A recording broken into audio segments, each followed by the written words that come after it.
ভোরের প্রথম আলো থেকে সন্ধ্যার আরতি পর্যন্ত বেনারস জীবনের অন্তহীন উদযাপন, যার প্রতিটি পদক্ষেপে লুকিয়ে আছে আধ্যাত্মিকতার পৌরাণিক ছাপ, যা আমাদের সকলের প্রিয় বেনারস, বারাণসী বা কাশী। আমাদের সকলের প্রিয় এই বেনারসে কাটানো কিছু দিনগুলি তোমাদের সাথে শেয়ার করে নিচ্ছি। ভিডিওটি শুরু করার আগে সকলকে জানাই এবিস উইন্ডোতে স্বাগত। বারাণসী এয়ারপোর্টে আমরা পৌঁছে যাই দুপুর 12টার মধ্যে।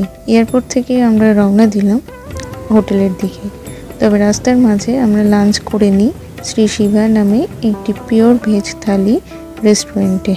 এখানকার খাবারগুলো ছিল একটু অন্যরকম, তবে ভালোই ছিল। আপনারাও গেলে কখনো ট্রাই করতে পারেন। লাঞ্চ করে আমরা চলে আসি আমাদের হোটেল শ্রী নীলায়ম কুঠিতে। এখানকার স্ট্রাকচারটা ছিল অনেকটা মাড হাউস টাইপের, তবে বেশ বড়ই ছিল রুমটা। প্রথমে ছিল একটি লিভিং রুম, তারপরে বেডরুমের সাথে ওয়ার্ড্রপ, অ্যাটাচ বাথরুম, আর লিভিং রুমের সাথে ছিল একটি অ্যাটাচ ব্যালকনিও।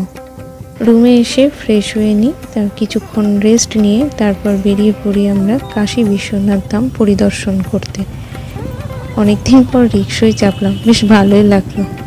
যাই হোক, এই মন্দিরের 4 নম্বর গেট দিয়ে আমরা ঢুকলাম পুজো দিতে।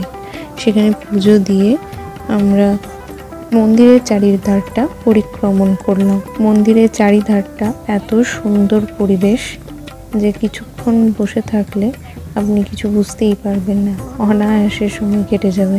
মন্দিরের আশেপাশে আরও ছোট ছোট কয়েকটি মন্দির পরিদর্শন করলাম। তারপর আমরা 1 নম্বর গেট গঙ্গা দুয়ার দিয়ে চলে এলাম গঙ্গার ঘাটে। সেখানে একটি আমরা বোট ভাড়া করলাম গঙ্গার আরও ঘাটগুলি পরিক্রমণ করব বলে। তবে আমরা প্রথমেই চলে এলাম দশাশ্বমেধ ঘাটে সন্ধ্যা আরতি দেখব বলে, কিন্তু এসে দেখি প্রচণ্ড ভিড় সেখানে। সামনে থেকে সেদিন আর দেখতে পারিনি, দূর থেকেই সন্ধ্যা আরতি দেখলাম। সন্ধ্যা আরতি দেখে তারপর আমরা আরও বাকি ঘাটগুলি একটু পরিক্রমণ করলাম গঙ্গার হাওয়া খেতে খেতে। তারপর আমরা চলে এলাম মণিকর্ণিকা ঘাটের কাছে। এবার এখানে এসে গঙ্গার ঘাটে কিছুক্ষণ বসে আমরা সময় কাটালাম। প্রথম দিনটি আমাদের বাবা বিশ্বনাথের আশীর্বাদে ভালোই কাটলো।